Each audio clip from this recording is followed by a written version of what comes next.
Hello everyone, आपके अपने पाई study के यूट्यूब चैनल पर आप सभी का स्वागत है। तो आज हम बात करेंगे पीएम यशस्वी योजना की, यानी कि 11th क्लास में जो बच्चे पढ़ रहे हैं उनका एक एग्ज़ाम होना है यशस्वी योजना के थ्रू, यानी कि प्रधानमंत्री यशस्वी योजना का 29 सितंबर को। तो उसके लिए हम आपको आज से मैथ का पोर्शन है वो स्टार्ट करें, यानी कि मैं आपको आज से 11वीं क्लास के जो बच्चों का एग्ज़ाम होना है और उस एग्ज़ाम में जो जितना मैथ का मैटर आएगा, जितने चैप्टर आएंगे वो सभी चैप्टर हम कवर करेंगे। तो सबसे पहले आज हम पढ़ेंगे, यानी कि 11th क्लास का जो एग्ज़ाम होगा, 11th क्लास के बच्चों का जो एग्ज़ाम होगा वहाँ पर उस पेपर में 10th और 9th क्लास के चैप्टर आएंगे भी, 10th और 9th क्लास की मैथ आएगी। तो आज हम सबसे पहले 10th क्लास का फर्स्ट चैप्टर मैथ का स्टार्ट करेंगे, जिसका नाम है रियल नंबर, वास्तविक संख्या। अपना मैथ का जो फर्स्ट चैप्टर है जी, जिसका नाम क्या है, अपना पहले चैप्टर का नाम है, फर्स्ट चैप्टर का नाम है रियल नंबर, यानी कि वास्तविक संख्या। तो सबसे पहले हम बात करते हैं रियल नंबर, वास्तविक संख्या। इसमें केवल और केवल मैं आपको वही करवाऊंगा जो डायरेक्ट आपके पेपर में पूछा जाएगा, उसके अलावा मैं आपको कुछ नहीं करवाने वाला भी इसके अंदर। यानी कि मेरा टारगेट होगा कम शब्दों में ज़्यादा बताऊं, यानी कि आपके पेपर में जो जो डायरेक्ट जिस तरीके से प्रश्न पूछे जाएंगे, जो जो मेन होगा केवल और केवल उसी को कवर करेंगे। यानी कि जो एक्स्ट्रा चीज़ें, देखो चैप्टर तो बहुत बड़ा है, बट हाँ चैप्टर तो आपका बहुत बड़ा है, बट हम ज़्यादा इसको कवर नहीं करेंगे, ठीक है। हम कोशिश करेंगे हम कोशिश करेंगे भी इंपॉर्टेंट जो क्वेश्चन आपके मोस्ट इंपॉर्टेंट क्वेश्चन है केवल और केवल उन्हीं को मैं करवाऊँ, ठीक है। तो सबसे पहले हम बात करेंगे रियल नंबर यानी कि वास्तविक संख्या की। तो देखो संख्याएं, अगर मैं नंबर्स की बात करूँ, नंबर कितने प्रकार के होते हैं, टाइप ऑफ नंबर्स, यानी कि संख्याएं कितने प्रकार की होती है। तो हमेशा एक बात याद रखना, संख्याएं दो प्रकार की होती है। कितने प्रकार की होती है भाई? दो प्रकार की। कितने प्रकार की? दो प्रकार की। एक होती है वास्तविक संख्या यानी कि रियल नंबर, और एक होती है इमेजिनरी नंबर यानी कि काल्पनिक संख्या। संख्याएं कितने प्रकार की होती है सर? संख्याएं दो प्रकार की होती है। कितने प्रकार की? दो प्रकार की। पहली संख्या वास्तविक संख्या यानी कि रियल नंबर, दूसरी संख्या इमेजिनरी यानी कि काल्पनिक संख्या। अगर मैं काल्पनिक संख्या की बात करूं, तो क्या आप मेरे को काल्पनिक संख्या बता सकते हो? यानी कि इमेजिनरी जो नंबर होता है वो कौन कौन सा नंबर होता है? आपको कैसे पता चलेगा ये नंबर इमेजिनरी है? क्या आप मेरे को एग्जाम्पल दे सकते हो? इमेजिनरी नंबर यानी कि काल्पनिक संख्या का क्या आप मेरे को एग्जाम्पल बता सकते हो? तो आप लोग जी बिल्कुल सर, काल्पनिक संख्याएं वो संख्याएं होती हैं जिनकी हम केवल और केवल कल्पना कर सकते हैं। ये बोलने में आसान है, बट एग्जाम्पल की बात आई तो एग्जाम्पल देकर बताओ। जल्दी से कमेंट बॉक्स में आप मेरे को काल्पनिक नंबर यानी कि इमेजिनरी नंबर है उसका एक एग्जाम्पल दो, बताओ कौन सी काल्पनिक संख्याएं हैं। तो हमेशा एक बात याद रखना, काल्पनिक संख्याएं कौन सी होती है? अंडर रूट के अंदर, अगर मैं बात करूं अंडर रूट के अंदर, अगर कोई भी माइनस में आपने संख्या लिखी है, अंडर रूट के अंदर अगर आपने कोई संख्या माइनस में लिखी है, वो संख्या हमेशा काल्पनिक मानी जाएगी। यानी कि अगर अंडर रूट के अंदर माइनस में कोई संख्या है, अंडर रूट के अंदर अगर माइनस में संख्या है, उसको हम क्या बोलेंगे? काल्पनिक संख्या, चाहे वो कुछ भी हो। जैसे अंडर रूट -50, ये भी काल्पनिक संख्या है। यानी कि अंडर रूट के अंदर अगर माइनस में हो नंबर, तो वो नंबर कौन सा होता है सर? काल्पनिक संख्या। बात समझ आई? जैसे हाँ, अगर मैं आपसे पूछूं, एक तो मैंने लिखा -√2 और दूसरा मैंने लिखा √-2, इन दोनों में क्या कोई डिफरेंस है? जी हाँ सर, बिल्कुल डिफरेंस है। क्या डिफरेंस है? ये तो है सर वास्तविक संख्या, ये क्या है? वास्तविक संख्या, बट ये क्या है? काल्पनिक संख्या। डिफरेंस ये है, अगर अंडर रूट के अंदर माइनस हो, अंडर रूट के अंदर अगर माइनस होगा तो वो कौन सी संख्या होगी? काल्पनिक संख्या। वो कौन सी संख्या होगी? काल्पनिक संख्या। उसके बाद अगर अंडर रूट के बाहर है, बाहर माइनस है, इससे कोई फर्क पड़ने वाला नहीं है, फिर वो हमेशा वास्तविक संख्या होगी। फिर वो हमेशा कौन सी संख्या होगी? वास्तविक संख्या। तो काल्पनिक संख्या पता चल गया। काल्पनिक संख्या कौन सी होती है? अगर अंडर रूट के अंदर माइनस में नंबर आ जाए, उसको हम क्या बोलेंगे? अंडर रूट के अंदर माइनस में नंबर आएगा उसको क्या बोलेंगे भाई, काल्पनिक संख्या यानी कि इमेजिनरी नंबर। ओके, कोई डाउट इसमें? चलो अब हम बात करेंगे वास्तविक संख्या की। तो सर वास्तविक संख्याएं कौन सी होती है? अब काल्पनिक संख्या को छोड़कर, ये वास्तविक संख्या का मतलब रियल नंबर, काल्पनिक संख्या को छोड़कर, इमेजिनरी नंबर को छोड़कर जितनी संख्याएं बच गई, जितनी भी संख्याएं बच गई वो सभी की सभी क्या होती हैं, वास्तविक संख्याएं होती है। क्या होती है भाई, वास्तविक संख्याएं। बोलो बात क्लियर? यानी कि वास्तविक संख्या की अगर मैं बात करूं, हर नंबर वास्तविक संख्या है। कौन से? इसको छोड़कर, केवल और केवल काल्पनिक संख्याओं को छोड़कर, मतलब अंडर रूट के अंदर माइनस वाले नंबर को छोड़कर जितनी भी संख्याएं आप सोच सकते हो, लिख सकते हो, जितनी भी संख्याएं आप सोच सकते हो, लिख सकते हो, वो सभी की सभी क्या है, वास्तविक संख्याएं हैं। बोलो किसी को कोई डाउट इसमें? तो हमेशा याद रखना संख्याएं कितने प्रकार की होती हैं, दो प्रकार की, एक काल्पनिक संख्या, दूसरी वास्तविक संख्या। काल्पनिक संख्या कौन सी होती है? अंडर रूट के अंदर जो माइनस में नंबर होता है वो काल्पनिक संख्या होता है। वास्तविक संख्या का मतलब काल्पनिक संख्या को छोड़कर जितनी भी सभी संख्याएं बची है वो सभी की सभी क्या होगी, वास्तविक संख्याएं। बोलो किसी को डाउट इसमें? अब हम क्या पढ़ेंगे वास्तविक संख्याओं के इस चैप्टर के अंदर? वास्तविक संख्या में हम इसमें पढ़ेंगे अपरिमेय संख्या। कौन सी संख्या पढ़ेंगे भाई? अपरिमेय यानी कि इरेशनल नंबर पढ़ेंगे। क्या पढ़ेंगे सर? इरेशनल नंबर यानी कि अपरिमेय संख्या। चलो जी ठीक है। अगर मैं संख्याओं की बात करूं, वास्तविक संख्या की बात करूं, तो उसमें क्या पढ़ेंगे हम आज इस चैप्टर में? अपरिमेय संख्या। बताओ अपरिमेय संख्याएं कौन सी होती है? अपरिमेय संख्या की अगर मैं आपसे डेफिनेशन या परिभाषा पूछूं तो क्या आप मेरे को परिभाषा बता सकते हो? अपरिमेय संख्याएं कौन सी होती है? अपरिमेय संख्याएं कौन सी होती है, इसकी क्या डेफिनेशन होती है, जल्दी से बता दीजिए, जल्दी से बताओ भाई। अपरिमेय संख्या की अगर मैं बात करूं तो देखो अपरिमेय संख्याएं कौन सी होती है? एक ऐसी संख्या जिसे हम p बटा q के रूप में, एक ऐसी संख्या जिसे हम p बटा q के रूप में नहीं लिख सकते, ऐसी संख्या जिसे हम p बटा q के रूप में नहीं लिख सकते, उसे हम क्या बोलते हैं सर? अपरिमेय संख्या यानी कि इरेशनल नंबर। ठीक है जी। अपरिमेय संख्या किसे बोलते हैं? जिसे हम p बाई क्यू के फॉर्म में डिनोट नहीं कर सकते, यानी कि p बटा क्यू के रूप में नहीं लिख सकते, उसे हम क्या बोलेंगे? अपरिमेय संख्या यानी कि इरेशनल नंबर। अब देखो ये तो चलो डेफिनेशन होगी, आपको पता भी चल गया सर अपरिमेय संख्याएं कौन सी होती है। बट एग्जाम के अंदर आपके जो 100% प्रश्न पूछा जाएगा वो क्या पूछा जाएगा? निम्नलिखित में से कौन सी अपरिमेय संख्या नहीं है, या फिर क्या पूछा जाएगा? निम्नलिखित में से कौन सी अपरिमेय संख्या है। यानी कि आपको पता होना चाहिए नंबर के बारे में। चलो p बटा q के रूप में नहीं लिख सकते, ये तो किताबी ज्ञान है, ठीक है, मैथ की ये अपरिमेय संख्या की डेफिनेशन है। बट इससे आप ये नहीं बता सकते इसको हम ये परिमेय संख्या या अपरिमेय संख्या, आपको तो डायरेक्ट पता होना चाहिए। तो देखो सबसे पहले अपरिमेय संख्या की अगर मैं बात करूं, आपको कैसे पता चलेगा ये अपरिमेय संख्या, ये अपरिमेय संख्या नहीं है? तो देखो अगर मैं बात करूं अपरिमेय संख्या के सबसे पहले पॉइंट की, पहला पॉइंट मेरा ये कि याद रखना जो पाई होता है, पाई एक अपरिमेय संख्या है। पाई के अगर बारे में आपसे पूछा जाए तो याद रखना पाई एक क्या है? अपरिमेय संख्या। पाई क्या है भाई? इरेशनल नंबर है। याद रखना हमेशा कि पाई होता है वो क्या है? इरेशनल नंबर यानी कि अपरिमेय संख्या। पाई क्या है भाई? अपरिमेय संख्या यानी कि इरेशनल नंबर।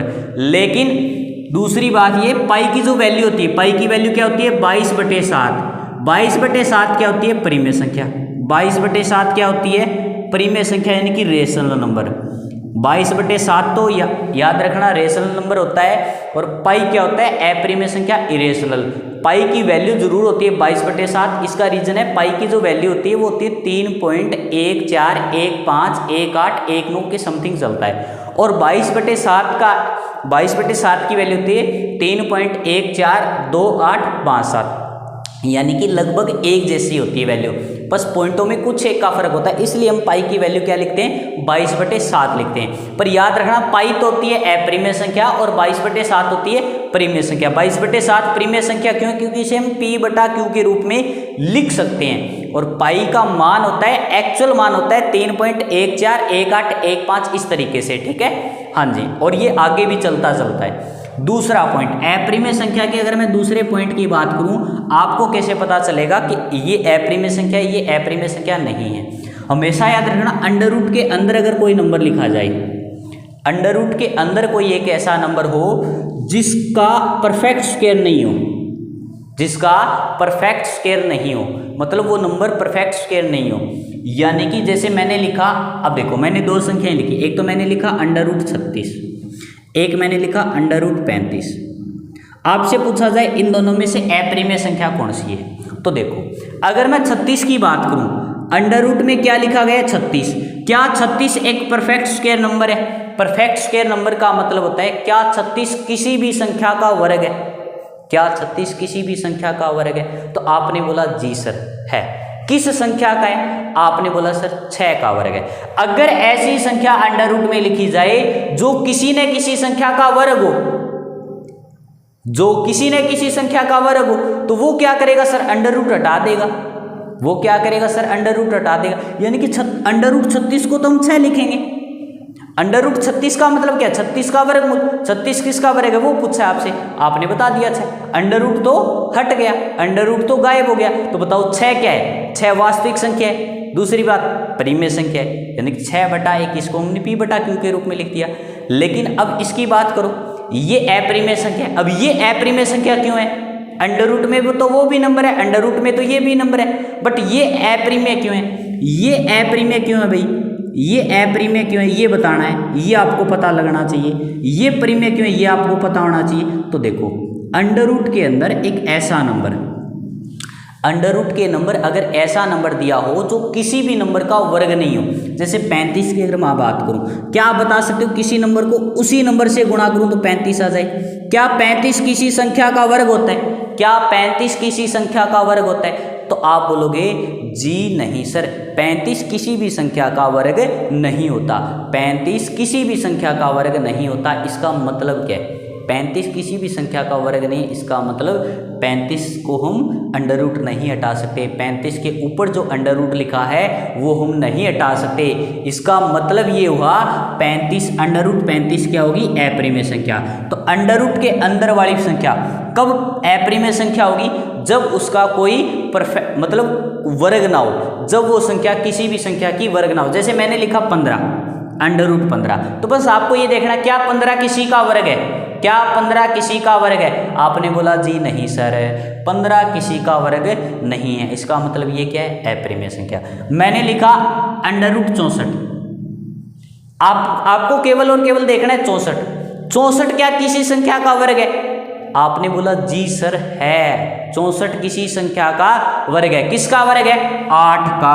अगर ये वर्ग है इसका मतलब ये परिमेय संख्या नहीं हो सकती। क्यों नहीं हो सकती? क्योंकि अंडर रूट तो हट गया, अंडर रूट तो हट गया। बोलो बात क्लियर। अंडर रूट जब हटे ना, ऐसी संख्या लिखो अंदर जिसका अंडर रूट हटा न सके, वो अप्रिमेय संख्या होती है। जैसे अंडर रूट 15, जैसे अंडर रूट 35। अंडर रूट अगर मैं आपसे पूछूं अंडर रूट 225, बताओ क्या अप्रिमेय संख्या है? तो आपको केवल और केवल अंडर रूट के अंदर वाली संख्या देखनी है। आपने क्या देखा? 225। 225 किसी संख्या का वर्ग होता है क्या? 225 किसी संख्या का वर्ग होता है क्या? आप लोग जी सर होता है। किसका होता है? भी 15 का वर्ग होता है। अगर ये 15 का वर्ग है इसका मतलब अंडर रूट तो हट गया, और अंडर रूट हटते ही वो अप्रिमेय संख्या नहीं होती। तो बोलो बात क्लियर।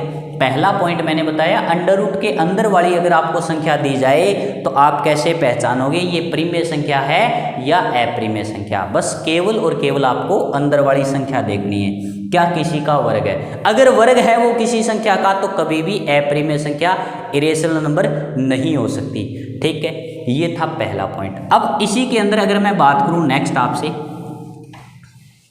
यानी कि एक अंडर रूट के अंदर ऐसा नंबर जो किसी का वर्ग ना हो, जो किसी भी संख्या का वर्ग न हो, बस इतना सा आपको ध्यान रखना। दूसरी बात, तीसरा अपना पॉइंट, पहला पॉइंट क्या था? पाई के बारे में बताया। पाई एक अप्रिमेय संख्या, याद रखना, डायरेक्ट पूछेगा ये।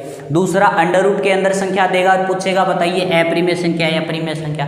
तो आपको पता होना चाहिए अप्रिमेय संख्या कब होती है, परिमेय संख्या कब होती है। तीसरा पॉइंट, अंडर रूट के साथ साथ ये प्लस माइनस कुछ नंबर भी देगा। जैसे इसने ये लिखेगा 2 माइनस अंडर रूट 5, इसने लिख दिया 5 प्लस अंडर रूट 3, इसने लिख दिया 2√3, इसने लिख दिया √3/2, इसने लिख दिया 1/√2।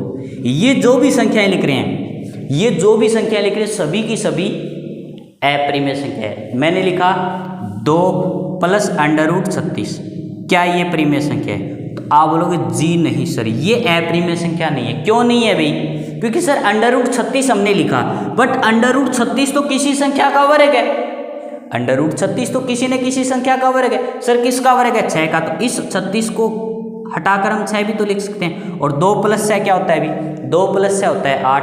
8 क्या है? परिमेय संख्या है। 8 क्या है? परिमेय संख्या। लेकिन देखो ये अपरिमेय क्यों? क्योंकि यहाँ पे इस संख्या में अंडर आ गया, और अंडर में एक ऐसा नंबर है जो किसी भी संख्या का वर्ग नहीं है। ये भी क्यों है? क्योंकि सर ये पूरी संख्या में अंडर आ गया, अंडर में एक ऐसी संख्या लिख करके जो किसी का वर्ग नहीं है, इसका मतलब अपरिमेय संख्या। सर अंडर में एक ऐसी संख्या जो किसी का वर्ग नहीं है। सर अंडर में ऐसी संख्या जो किसी का वर्ग नहीं है। सर अंडर में ऐसी संख्या जो किसी का वर्ग नहीं है। बट यहाँ पर अंडर में ऐसी संख्या थी जो किसी का वर्ग थी, मतलब अंडर तो हट गया। तो क्या है अभी? 6 + 2 8, 8 परिमेय संख्या होती है। बोलो बात क्लियर? तीसरा पॉइंट समझ आ गया, यानी कि दो संख्या प्लस माइनस गुणा भाग में दी जाए और एक नंबर अंडर रूट में हो तो भी हम पहचान सकते हैं परिमेय संख्या होगी या अपरिमेय संख्या। लॉजिक पीछे ऊपर बढ़ा लॉजिक, ठीक है। चलो अब ये क्या करते हैं, कभी कभार आपको अंडर रूट में न देकर संख्याएं देगा दशमलव में, तब आपको कैसे पता चलेगा कि सर ये परिमेय संख्या है या अपरिमेय संख्या, सर ये परिमेय संख्या है या अपरिमेय संख्या, तब आपको कैसे पता चलेगा। तो देखो अगर आपको एक ऐसी संख्या, जैसे एग्जाम्पल के रूप में हम बात करेंगे, एग्जाम्पल से के थ्रू बात करेंगे, जैसे मैंने लिखा 5.38572, एक मैंने लिखा 5.38383838 ऐसे डॉट डॉट डॉट, ठीक है। उसके बाद मैंने लिखा 5.32 पे बार, ठीक है। मैंने क्या लिख दिया 5.32 पे ये बार लगा दिया, ठीक है। एक मैंने एग्जाम्पल लिखा 5.150, फिर 1500, फिर मैंने लिखा 15000, फिर मैंने लिखा 15 डॉट डॉट डॉट डॉट। मैंने आपको संख्याएं लिख दी 1 2 3 4, 4 एग्जाम्पल लिख दिए, चारों में पॉइंट के अंदर इतने प्रकार से आपको एग्जाम्पल दे सकता है। अब आपको कैसे पता चलेगा ये परिमेय संख्या है ये अपरिमेय संख्या है। तो मैंने परिमेय संख्या अपरिमेय संख्या की परिभाषा क्या बताई थी, जिसे हम P/Q के रूप में नहीं लिख सकते, जिसे हम P/Q के रूप में डिनोट नहीं कर सकते, वो संख्या क्या होती है, अपरिमेय संख्या। अगर आप ध्यान से देखोगे, अगर इस संख्या की बात करूं 5.38572 है, 5.38572 है, तो क्या मैं इसको पॉइंट को हटाऊं, पॉइंट हटाते ही बटा में क्या आएगा सर, पॉइंट के जगह आया 1 और पॉइंट के बाद 1 2 3 4 5 0 आ गई सर, 5 अंक है। तो इसको तो हमने P/Q के रूप में लिख दिया भाई, 5 पॉइंट के समथिंग जो नंबर था, पॉइंट हटाया बटा में 1 आ गया, कितनी 0 5 0, क्योंकि 5 अंक थे, केवल 5 अंक थे तो 5 0 आई, 4 अंक होते तो 4 0, 3 अंक होते तो 3 0। इसको तो हमने P/Q के रूप में लिख दिया। अगर इसको हमने P/Q के रूप में लिख दिया, इसका मतलब ये है, इसका मतलब ये अपरिमेय संख्या नहीं है, ठीक है जी। चलो नेक्स्ट 5.38383838। अगर आपको पॉइंट के बाद में कुछ ऐसी सीरीज दिखाई दे, सीरीज कौन सी, रिपीटेड सीरीज, आपको बार बार वही सीरीज दिखाई दे, जैसे इसमें क्या हो रहा है 38383838, इसका मतलब है 38 बार बार में रिपीट हो रहा है। तो इसको आप शॉर्ट में कैसे लिख सकते हो, इस बात को आप लिख सकते हो 5.38 पे बार, और इस संख्या को भी हम P/Q के रूप में लिख सकते हैं, इस संख्या को भी हम P/Q के रूप में लिख सकते हैं। याद रखना, जिस पे बार लगा होता है ना, जिस पॉइंट के बाद अगर किसी संख्या पे बार लगा हो या फिर पॉइंट के बाद नंबर रिपीट हो रहा है, बार बार में वही दिखाई दे रहा है, इसका मतलब उसको आप P/Q के रूप में लिख सकते हो, इसको आप P/Q के रूप में लिख सकते हो। अगर P/Q के रूप में लिख सकते हो तो बताओ परिमेय संख्या हो सकती है क्या, नहीं हो सकती, परिमेय संख्या नहीं हो सकती। 5.32 बार, अभी मैंने बताया बार जिस पे लगा उसको तो आप P/Q के रूप में लिख सकते हो। लिख सकते हो। इसको लिखना चाहोगे तो कैसे लिख सकते हो, डायरेक्ट 5 प्लस 0.38। अब देखो 2 अंकों पे बार है ना, तो जब भी बार हटाओगे बटा में उतने ही 9 आएंगे, उतने ही क्या आएंगे सर 9। 2 अंक पे बार था तो बटा में क्या आ गया 2 9, यानी कि 2 9 38 बटे 99 डायरेक्ट आप लिख सकते हो। इसको क्या लिख सकते हो सर 5 प्लस 32 बटे 99। अगर 321 पे बार होता तो 999 आ जाता। ठीक है, इस तरीके से डायरेक्ट आप लिख सकते हो। तो लिख दिया हमने पी बटा क्यू के रूप में। बट इसको देखो, आप इस संख्या को देखो, क्या आप इसको पी बटा क्यू के रूप में लिख सकते हो? क्या कोई बार बार में रिपीट नंबर हो रहा है? तो आप लोग जी नहीं सर, इसमें क्या था सर 15 के बाद 1 0, पर यहाँ पर अब 2 0 आ गई सर, 3 0 आ गई।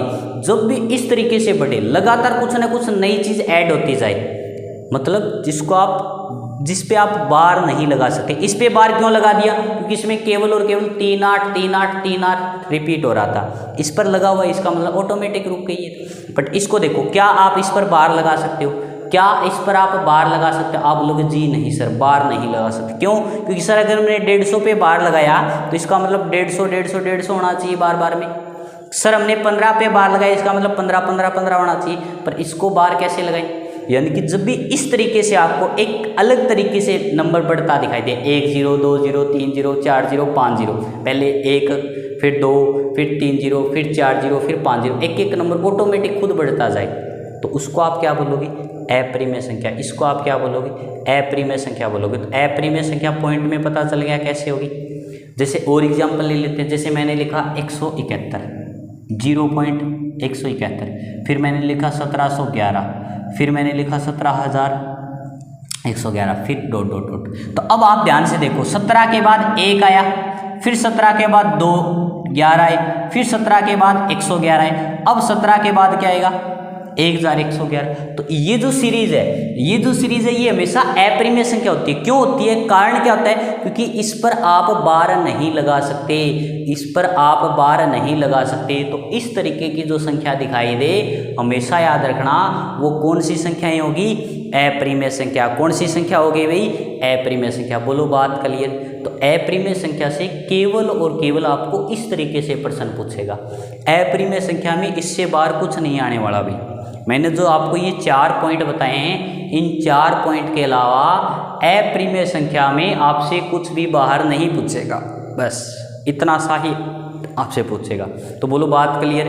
बताओ जल्दी से। पहला पॉइंट क्या था सर? पहला पॉइंट था पाई एक अप्रिमेय संख्या है। पाई क्या है?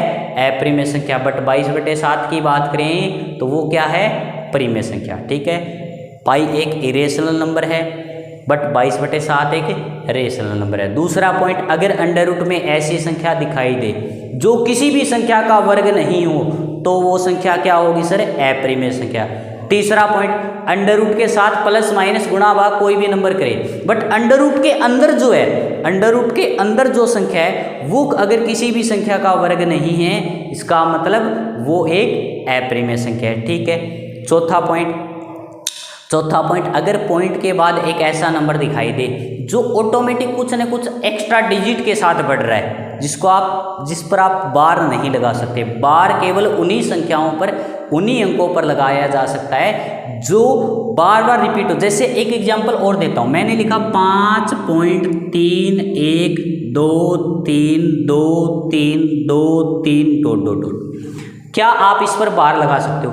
जी सर, बिल्कुल लगा सकते हैं। क्यों? क्योंकि आपने देखा 2 3 बार बार में रिपीट होता है। इसको आप बार कैसे लगाओगे? 5.31 और 2 3, केवल और केवल 2 3 पे बार लगेगा भाई, केवल और केवल 2 3 पे बार लगेगा। बार हमेशा उसी पर लगता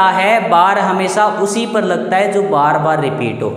ठीक है, तो इस पे बार लगेगा, तो ये क्या अप्रिमेय संख्या हो सकती है? जी नहीं सर, अप्रिमेय संख्या नहीं होगी।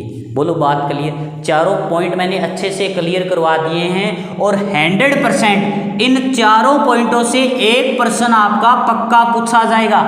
100% एक प्रश्न पूछा जाएगा। याद रखना मेरी बात आज, कि इस केवल और केवल इतने से पार्ट से आपका एक प्रश्न आएगा। मैथ में टोटल आपको 30 प्रश्न देखने को मिलेंगे, और 30 में से एक प्रश्न अप्रिमेय संख्या आएगा, आपको पूछेगा निम्न में से कौन सी अप्रिमेय संख्या है या निम्न में से कौन सी अप्रिमेय संख्या नहीं है। अप्रिमेय संख्या से रिलेटेड पूछेगा और पक्का इसी में से पूछेगा जी। ठीक है, अगर चारों पॉइंट क्लियर है तो बहुत अच्छी बात है, अगर नहीं है तो आप इसी लेक्चर को वापस अटेंड कर लेना भाई। ठीक है, इसी लेक्चर को वापस अटेंड कर लेना ताकि आपको जो डाउट रह गया वो आप अच्छे से क्लियर कर सकें। ठीक है जी, चलो ये तो हो गया अप्रिमेय संख्या के बारे में। ठीक है, और इसमें क्या पूछेगा, एक आपसे पूछेगा इसी के अंदर 1.4 में से। अगर आपने एनसीईआरटी की 1.4 देखी है, 1.4 का पहला क्वेश्चन क्या था, पहला क्वेश्चन था बिना भाग दिए, बिना लंबी विभाजन प्रक्रिया किए बिना डिवाइड किए आपको बताना है संख्या को देखकर क्या ये संख्या शांत दशमलव प्रसार है यानी कि टर्मिनेटिंग नंबर, क्या अशांत दशमलव प्रसार है यानी कि नॉन टर्मिनेटिंग नंबर। आपको टर्मिनेटिंग और नॉन टर्मिनेटिंग, शांत और अशांत बताना होता है।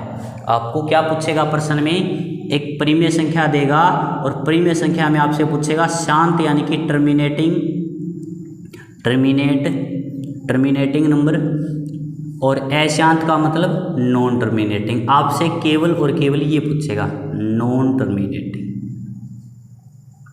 ठीक है जी, चलो अब आपको कैसे पता चलेगा, जैसे मैंने एग्जाम्पल के रूप में 2-3 एग्जाम्पल लिखता हूं। मैंने लिखा 17/8, मैंने क्या लिखा 17/8, मैंने लिखा 12/21, मैंने लिखा 12/21 लिख दिया। ठीक है, तीसरा एग्जाम्पल मैंने लिखा 3/50, एक एग्जाम्पल मैंने लिखा 17/3125। ठीक है, मैंने आपके सामने 4 अलग अलग एग्जाम्पल लिख दिए। अब आपको इन चारों में से बताना है कौन सी शांत संख्या है, कौन सी अशांत है, शांत कौन सी है, अशांत कौन सी है, ये आपको बताना है। जैसे एक एग्जाम्पल और लिखता हूँ, मैंने लिखा 3/24, मैंने लिखा 3/24। आपको ये बताना है ये 5 संख्या हैं, 5 संख्या में से पहली संख्या, दूसरी संख्या, तीसरी संख्या, चौथी संख्या और 5वीं संख्या, पांचों में से अपने को ये देख के बताना है कौन सी शांत है कौन सी अशांत है। तो देखो, शांत और अशांत देखने के लिए सबसे पहला काम क्या करोगे, सबसे पहला काम आप करोगे कि अगर आपको ऊपर नीचे किसी भी नंबर से कट होता दिखाई दे रहा है, अगर आपको ऊपर नीचे आपने देखा सर ये तो इस पहाड़े से कट हो रहा है, इस टेबल से कट हो रहा है, तो सबसे पहले आप कट करोगे। सबसे पहले क्या करोगे, आप कट करोगे। जैसे आपने देखा 3/24, क्या दोनों 3 के पहाड़े से कट हो रहे हैं, क्या दोनों 3 के पहाड़े से कट हो रहे हैं, तो आप बोलोगे जी सर दोनों 3 के पहाड़े में आते हैं तो 3 के पहाड़े से कट भी हो रहे हैं, तो कट कीजिए। 3 एकम 3, 3 आठे 24, क्या आया अपना 1/8 आ गया सर, क्या आ गया 1/8 आ गया, क्या आ गया भाई 1/8 आ गया। इसका मतलब चलो ये यहाँ पर पहले कट करेंगे। 17/8 क्या कुछ कट हो रहा है जी नहीं सर।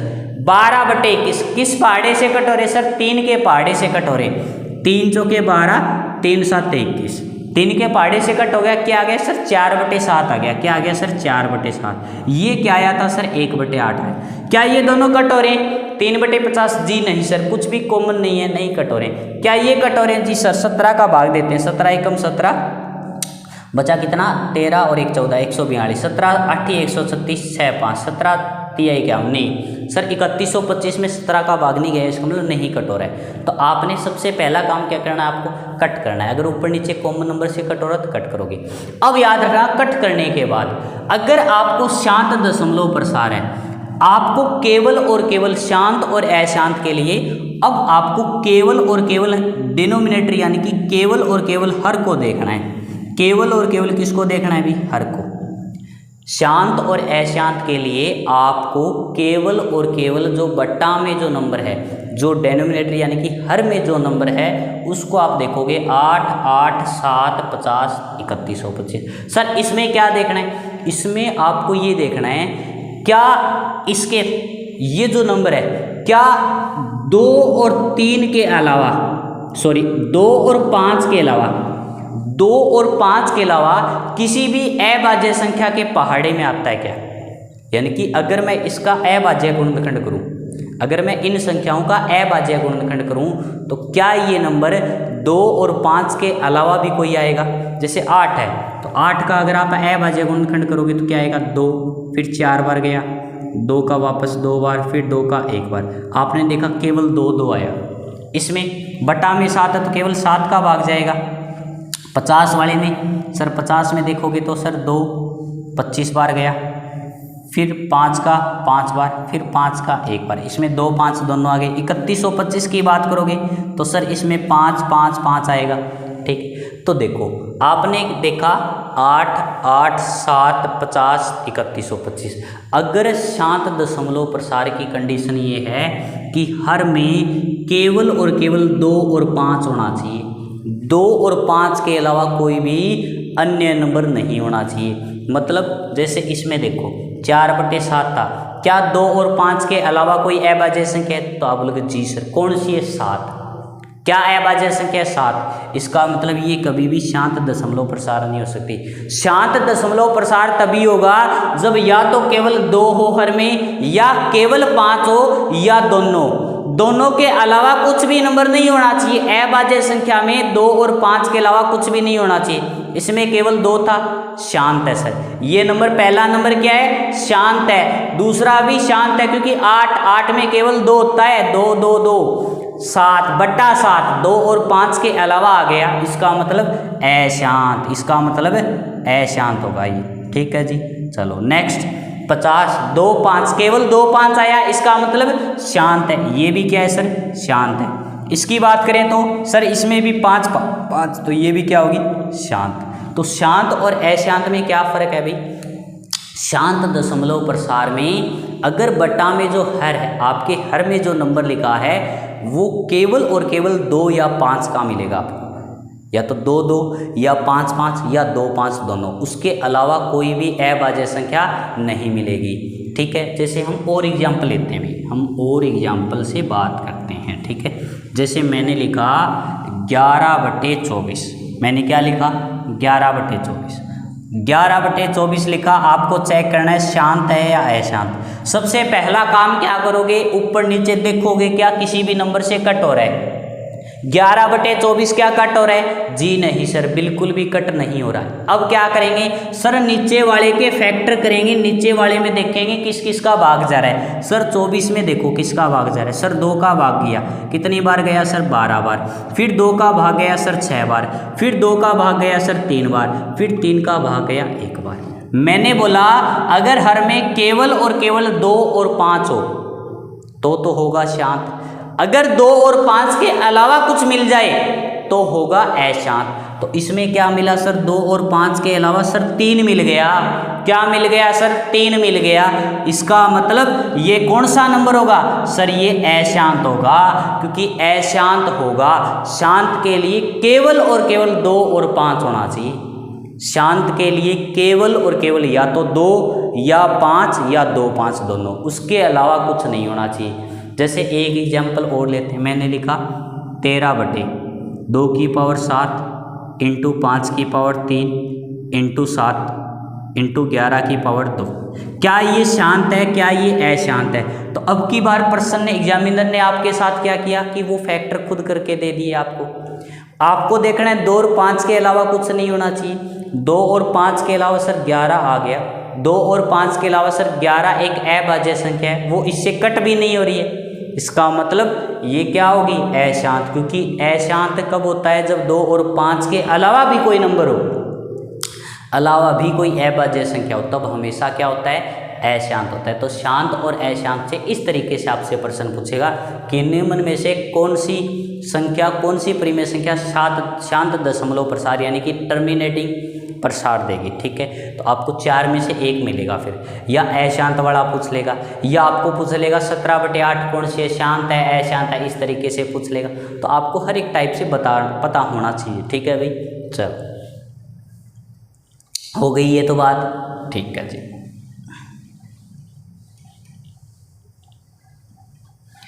अशांत शांत कंप्लीट, अपरिमेय संख्या कंप्लीट। अब इसके अंदर आपसे क्या पूछेगा? अब एक पार्ट और बचा है इसके अंदर। क्या बचा है सर? HCF और LCM। क्या बचा है सर? HCF और LCM। आपसे इस चैप्टर में क्या पूछ सकता है, और HCF और LCM पूछ सकता है। और क्या पूछ सकता है, एक यूक्लिड विभाजन थ्योरम और है, यूक्लिड थ्योरम वाली, ठीक है। और आपसे क्या पूछ सकता है, और आपको पूछ सकता है ये इसी के अंदर संख्याओं के बारे में, जैसे काल्पनिक संख्या के बारे में पूछ सकता है, निम्न में से कौन सी काल्पनिक संख्या है, निम्न में से कौन सी वास्तविक संख्या है, इस तरीके से प्रश्न पूछ सकते हैं। तो ये जो 2 पार्ट बचे हैं, ये जो इस टॉपिक के केवल और केवल 2 पार्ट बचे हैं, ये इसको हम नेक्स्ट लेक्चर के अंदर अटेंड करेंगे। आज मैंने आपको क्या बताया, वास्तविक संख्याओं के बारे में बताया, काल्पनिक संख्याओं के बारे में बताया, और क्या बताया, अपरिमेय संख्याओं के बारे में बताया। अपरिमेय संख्या कैसे आइडेंटिफाई करोगे, आपको कैसे पता चलेगा, और मैंने आपको क्या बताया, शांत और अशांत बताया, ठीक है। इतना पार्ट मैंने आपको कवर करवा दिया, और इस टॉपिक से आपको 2 से 3 क्वेश्चन पूछे जाने की संभावना है भाई। आपके पेपर में 2 से 3 क्वेश्चन पूछे जाएंगे। कितने क्वेश्चन पूछे जाएंगे जी, 2 से 3 क्वेश्चन। एक प्रश्न अपरिमेय संख्या का पक्का है, चाहे कुछ भी कहिए, 2 तो प्रश्न पूछे जाएंगे ही जाएंगे इस चैप्टर से। एक अपरिमेय संख्या का पक्का है, एक आपका शांत और अशांत वाला पक्का है, एक शांत और अशांत वाला पक्का है, ठीक है। तीसरा क्वेश्चन इससे क्या पूछा जा सकता है, या तो यूक्लिड थ्योरम पूछ लेगा, या फिर HCF या LCM से कुछ भी पूछ सकता है, ठीक है। इनमें से जो कलम करेंगे वहां से भी एक क्वेश्चन पूछा जा सकता है। लेकिन आज जो मैंने करवाया उससे आपको एक क्वेश्चन 100% यहाँ से मिलेगा, और एक क्वेश्चन यहाँ से 100% देखने को मिलेगा ही मिलेगा। तो इस लेक्चर को आप अच्छे से, अगर आप चाहो कि एक बार और रिवीजन हो जाए, तो इस लेक्चर को आप एक बार वापस अटेंड कर सकते हो। जब भी आपको डाउट लगे, या फिर आप जब क्वेश्चन निकालो आपको लगे सर अपरिमेय संख्या मैं भूल गया, तो आप इस लेक्चर को अटेंड कर सकते हो। शांत अशांत वो भूल गया, आप इस लेक्चर को अच्छे से अटेंड कर सकते हो, ठीक है। तो नेक्स्ट लेक्चर के अंदर हम इसको आगे कवर करेंगे। तो आज के लिए इतना ही। थैंक यू, धन्यवाद।